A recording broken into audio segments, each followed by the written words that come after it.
আসসালামু আলাইকুম, স্বাগতম জানাচ্ছি বিবিসি নিউজ আন্তর্জাতিক সংবাদে। শুরুতেই সংবাদ শিরোনাম, এরপর বিস্তারিত। আমিরাতের পেট্রোলিয়াম স্থাপনায় ইরানের ড্রোন হামলা।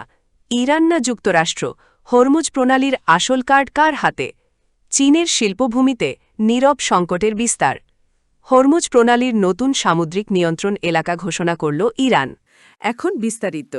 আপনি যদি ইসরায়েলের ধ্বংস চান এবং মুসলিমদের পাশে থাকেন, তাহলে ভিডিওতে লাইক করে চ্যানেলটি অবশ্যই সাবস্ক্রাইব করে দিবেন এবং আপনার মূল্যবান মতামত অবশ্যই কমেন্টে লিখে জানিয়ে দিবেন। আমিরাতের পেট্রোলিয়াম স্থাপনায় ইরানের ড্রোন হামলা। সংযুক্ত আরব আমিরাতের আকাশসীমা লক্ষ্য করে ইরান থেকে ধেয়ে আসা একাধিক ক্ষেপণাস্ত্র এবং ড্রোন হামলার ঘটনা ঘটেছে। সোমবার ৪ মে বিকেলের দিকে দেশটির প্রতিরক্ষা মন্ত্রণালয় এক বিবৃতিতে জানায়, তাদের বিমান প্রতিরক্ষা ব্যবস্থা ইরান থেকে আসা ব্যালিস্টিক ক্ষেপণাস্ত্র, ক্রুজ ক্ষেপণাস্ত্র এবং ড্রোনগুলো রুখে দিতে সক্রিয়ভাবে কাজ করছে। এই হামলার ফলে দেশটির ফুজাইরা আমিরাতে একটি তেলের স্থাপনায় অগ্নিকাণ্ডের ঘটনা ঘটেছে। ফুজাইরা মিফা অফিসপিকে জানানো হয়েছে, ইরানের একটি ড্রোন আঘাত হানার পর সেখানে আগুনের সূত্রপাত হয়। পরিস্থিতি নিয়ন্ত্রণে আনতে এবং আগুন নেভাতে দ্রুত সিভিল ডিফেন্স বা ফায়ার সার্ভিসের দল মোতায়েন করা হয়েছে। ইরান না যুক্তরাষ্ট্র, হরমুজ প্রণালীর আসল কার্ড কার হাতে? পারস্য উপসাগরের কৌশলগতভাবে অত্যন্ত গুরুত্বপূর্ণ হরমুজ প্রণালীকে কেন্দ্র করে যুক্তরাষ্ট্র ও ইরানের মধ্যে উত্তেজনা এক নতুন চরম মাত্রায় পৌঁছেছে। মার্কিন প্রেসিডেন্ট ডোনাল্ড ট্রাম্প দাবি করেছেন, ইরানের বিরুদ্ধে চলমান এই দ্বন্দ্বের সমস্ত নিয়ন্ত্রণ বা কার্ড তার হাতে রয়েছে। অন্যদিকে ইরান এই দাবিকে উপহাস করে সতর্কবার্তা দিয়েছে যে এই জলপথের নিরাপত্তা সম্পূর্ণভাবে তাদের সশস্ত্র বাহিনীর নিয়ন্ত্রণে। সংবাদ সংস্থা আল জাজিরা জানায়, প্রেসিডেন্ট ট্রাম্প সম্প্রতি সামাজিক যোগাযোগ মাধ্যম এক্সে, সাবেক টুইটারে উনো কার্ড খেলার একটি ছবি পোস্ট করে মার্কিন আত্মবিশ্বাসে জানান দেন।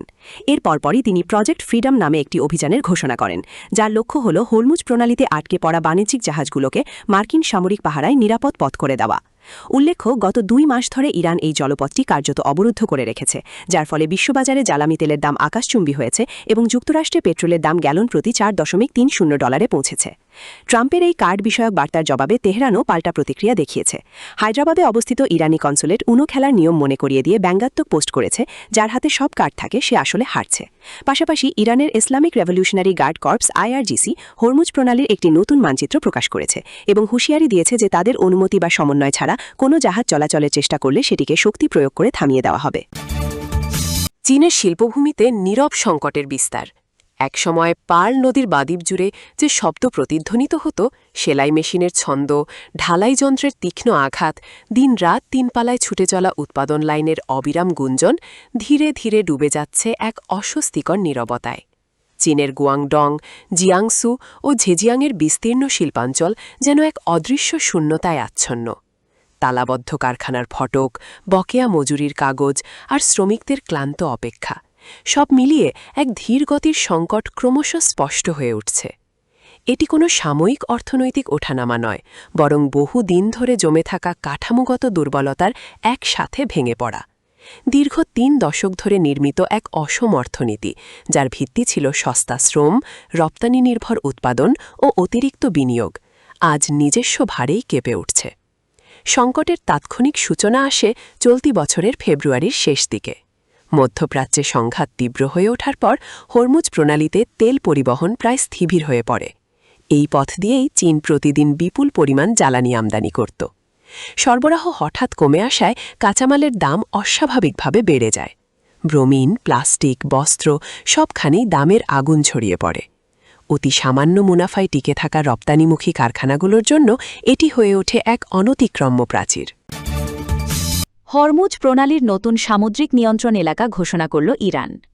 হরমুজ প্রণালীর যে অংশটি তাদের নিয়ন্ত্রণে রয়েছে, তার একটি নতুন মানচিত্র প্রকাশ করেছে ইরানের বিপ্লবী গার্ড বাহিনীর IRGCর নৌবাহিনী। সোমবার দেশটির রাষ্ট্রীয় সংবাদ মাধ্যমের বরাত দিয়ে এই তথ্য জানানো হয়েছে। প্রকাশিত মানচিত্র অনুযায়ী এই নিয়ন্ত্রিত এলাকাটি পশ্চিম দিকে ইরানের কেশম দ্বীপের পশ্চিম প্রান্ত থেকে সংযুক্ত আরব আমিরাতের আল কুয়াইন আমিরাত পর্যন্ত বিস্তৃত একটি রেখা দিয়ে শুরু হয়েছে।